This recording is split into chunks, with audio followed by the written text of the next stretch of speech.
My name's Abdullah Kabani. I own a phone repair company. I'm going to walk you through how to restore a cracked iPad. This is a 5th generation Apple iPad. The person that brought this in, if I remember correctly, one day he just looked at it and he was really angry and he just threw it against the garage wall. And that's how this happened. Since this frame is bent like a banana, it crushed just about everything in its way, including the screen, the battery, and the LCD. To replace the frame, we practically have to rebuild the entire iPad, reusing all the parts that we can and replacing the ones that we need to.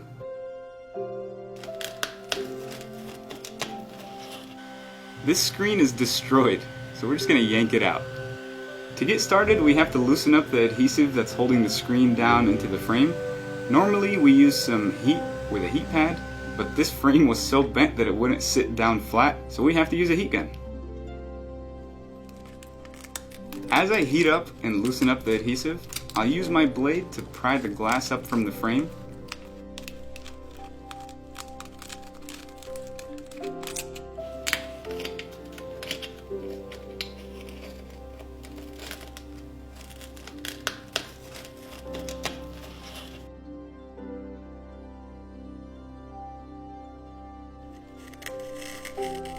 I'll carefully scrape out the remaining glass in the frame because that'll get in the way when I try to remove this LCD.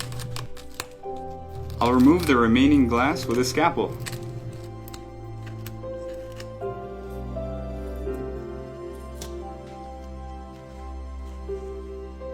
As soon as I lift up the LCD and expose the battery connection, I'll use this little battery separator to remove any power supply and the risk of shorting something out. Frame replacements require a whole lot of work because I have to remove every single component in this iPad and put it into the new frame. Every component is important and serves a purpose, so I have to be really careful not to damage anything because we're going to reuse it. The most important part is the motherboard. My customer got really lucky that the motherboard didn't get damaged with the bend in the frame. In my experience, all lithium batteries have about a 2.5 to 3 year lifespan before they start acting up, and this iPad's been sitting in a really cold garage for a long time, so since we're doing all this work, we figured we might as well replace the battery so that it'll last a lot longer. I don't like using too much heat on the battery, so I'll use a little bit of acetone to loosen up the adhesive, then jump straight to my spudger and pry that thing out. I don't actually have to remove the battery for this repair, but it'll make getting everything else out a lot easier. In order to safely do this repair, I have to be meticulous with my hand movements because any slip can damage a cable or a battery, start a fire.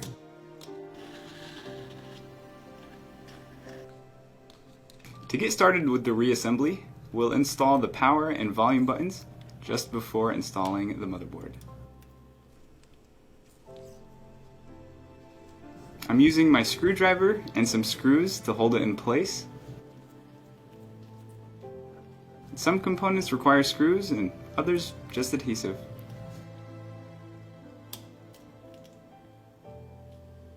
We use a higher than original quality aftermarket battery that uses Texas Instruments capacitors that regulate the power voltage.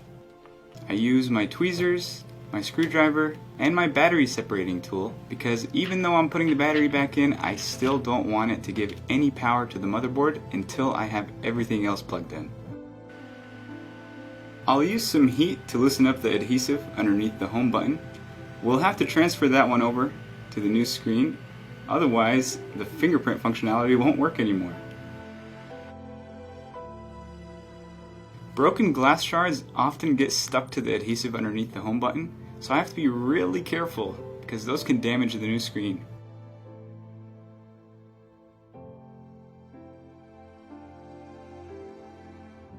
To re-adhere the home button, we'll use a mixture of slow and fast setting industrial glue.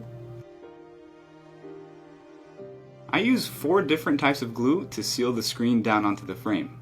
I'll start by prepping the frame with some adhesion promoter. I'll also use some industrial strength glue.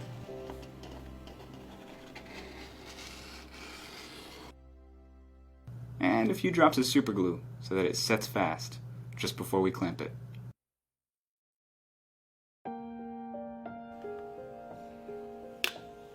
When I'm reassembling an iPad, even the tiniest speck of dust can ruin the entire repair. A fingerprint could get in between the layers of the screen and drive someone insane. And if it's already sealed up, then we'd have to open it up and do about an hour of cleaning. So we have to be very careful. I used the clamps to secure everything together so I can restore the original airtight seal.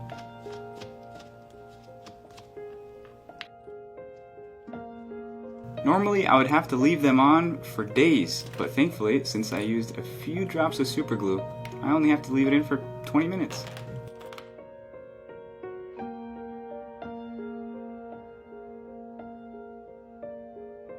This specific repair took a lot more work than your average iPad repair, and I'm just grateful that we were able to bring it back to life